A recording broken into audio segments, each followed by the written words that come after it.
რატომ უპირისპირდება მსოფლიოს უდიდესი ძალა კუბასნაირ ქვეყანას და თან მაინც და მაინც ახლა, როცა თითქოს ამერიკას სხვა საქმეც ბევრი აქვს. დავიწყოთ დროის ფაქტორით. კუბას კომუნისტური რეჟიმი ახლა ყველაზე უარეს მდგომარეობაშია ვიდრე ოდესმე. ეს სისუსტე კი შეერთებული შტატებისთვის არის შესაძლებლობა, რომ ქვეყანაში მოვლენები გარე ზეწოლის საშუალებით ვაშინგტონის სასარგებლოდ განვითარდეს.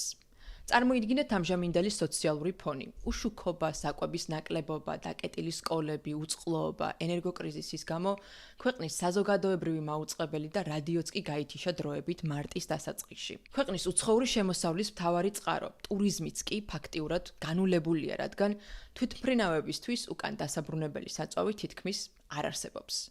კუბელები 2022 წლიდან ცხოვრობენ მსგავს კრიზისში, მაგრამ სიტუაცია ახლა უკიდურესად გაუარესებულია. ამას კი ერთი მთავარი მიზეზი აქვს: ნიკოლას მადუროს დაკავება და ვენესუელურ ნავთობთან წვდომის დაკარგვა. ნავთობი არ არის მხოლოდ ბენზინი და ის ჭირდება ეკონომიკის თითქმის ყველა მიმართულებას, მათ შორის ელექტროენერგიის სადგურების მუშაობასაც. ელექტროენერგია კი მნიშვნელოვან როლს თამაშობს არა მხოლოდ საღამოხან სივრცეების განათებაში, არამედ წყლის მიწოდებაშიც.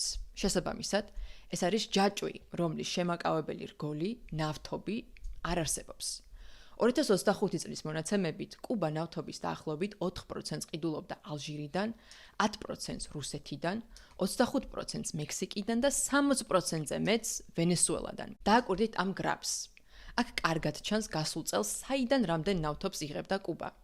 ახლა კი შეხედეთ 2026 წლის თებერვლის მონაცემებს.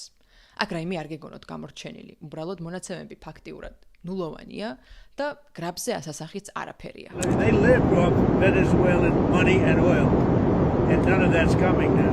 დიახ, ტრამპის ადმინისტრაციის პირობებში მადუროს დაკავებამ და უპრეცედენტო დონის გავლენამ ვენესუელას ამჟამინდელ მმართველობაზე კუბას გადაუჭრა ნავთობის ყველაზე მნიშვნელოვანი არტერია. ვენესუელა გასაგებია, მაგრამ ხომ შეიძლება სხვა ქვეყნებმა გაუზარდონ კუბას მიწოდება? თეორიულად შესაძლებელია, მაგრამ პრაქტიკაში ვერ ხორციელდება, რადგან აქაც შეერთებული შტატების სანქციები მოქმედებენ. ცნობისთვის დაგვიმეგობრდით YouTube-ზე, Instagram-ზე, Facebook-ზე და TikTok-ზე.